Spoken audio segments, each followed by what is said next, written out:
ನಟನೆ ಇದೇ ನಟನೆ ಮಾತಾಡ್ತಿದ್ದೀವಿ ಇದ್ದೇನೆ ಅಲ್ಲ, ನೀವು ಹೇಳ್ತಾ ಇರೋದು ನಟನೆ ಮಾಡಕ್ ಬರಲ್ಲ ನಮ್ಗೆ, ನೀವು ಅನ್ಕೊಂಡಿದ್ದೀರ. ಸುಮ್ಮನೆ ಮಾತಾಡಿದ ತಕ್ಷಣ ನಟರಿಗೆ ಅದೊಂದು ವ್ಯಾಲ್ಯೂ ಇದೆ, ಅದನ್ನೆಲ್ಲ ಅಷ್ಟು ಈಸಿಯಾಗಿ ನಟನೆ ಮಾಡೋಕ್ಕಾಗಲ್ಲ. ಮಾತು ಬೇರೆ, ನಟನೆ ಬೇರೆ.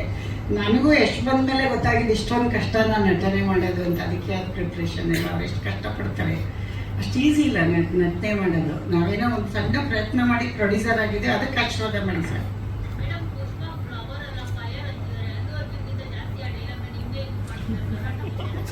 ನೀವು ಆಡಿಯನ್ಸ್ ಹೇಳೋರ್ನ ಕೇಳಿ, ನಂಗೆ ಯಾರು ಹೇಳ್ತಾವ್ರೆ ಅಂತಲೂ ಗೊತ್ತಿಲ್ಲ. ಹೌದಾ? ಇಲ್ಲ ನಿಮ್ಗೆ ಅಲ್ಲಮ್ಮ, ಅವನೆಲ್ಲಿ ನಾನೆಲ್ಲಿ, ಅವನು ಎಷ್ಟು ಹೆಸರು ಮಾಡಿದ್ದಾನೆ. ಅದೇನಾಗಿದೆ ಗೊತ್ತಾ, ಹೂವಿಂದ ನಾರು ಹೋಗುತ್ತಲ್ಲ ಹಂಗೆಲ್ಲ ಅವನ ಜೊತೆ ನನ್ನ ಕರ್ಕೊಂಡು ಹೋಗ್ತಾವ್ರಷ್ಟೇ. ಅದು ಮೊದಲಿಂದ ಕರೀತಾರೆ ಬಿಡಿ, ಮನೆಯಲ್ಲೆಲ್ಲ ಮಕ್ಕಳೆಲ್ಲ ಕರೀತಾರೆ. ನನ್ನ ಚಿಕ್ಕ ನನ್ನ ಮನೆ ಕೆಲಸದ ಹುಡುಗರೆಲ್ಲ ಬಾಸ್ ಅಂತಿದ್ರು ನನಗೆ.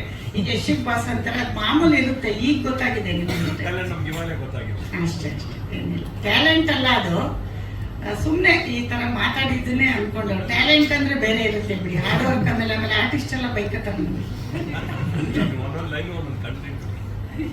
ಇಲ್ಲ ಬರೋದೇ ಹೆಂಗೆ ಸರ್, ಮಾತಾಡಕ್ಕೆ ಬರಲ್ಲ. ನಾವು ಹಾಸನ ಕಡೆಯವರಲ್ವಾ, ನಮಗೆ ತುಂಬ ನೈವಾಗಿ ಮಾತಾಡಕ್ಕೆ ಬರಲ್ಲ, ಅಂದರೆ ಸ್ಮೂತಾಗಿ ಬರಲ್ಲ. ನಾವು ಹಳ್ಳಿ ಭಾಷೆ ಇರೋದೇ ಹಿಂಗೆ ನಮ್ಮದು. ಈಗ ಮಂಗಳೂರು ಭಾಷೆನ ನಮ್ಮ ಭಾಷೆ ಥರ ಮಾತಾಡಿ ಅಂದರೆ ಅವ್ರಿಗೆ ಬರಲ್ಲ. ಹಾಸನವ್ರದ್ದು ನಮ್ದು ಈ ಥರ ಭಾಷೆ ಅಷ್ಟು ಬಿಟ್ಟರೆ ಬೇರೆ ಏನಿಲ್ಲ.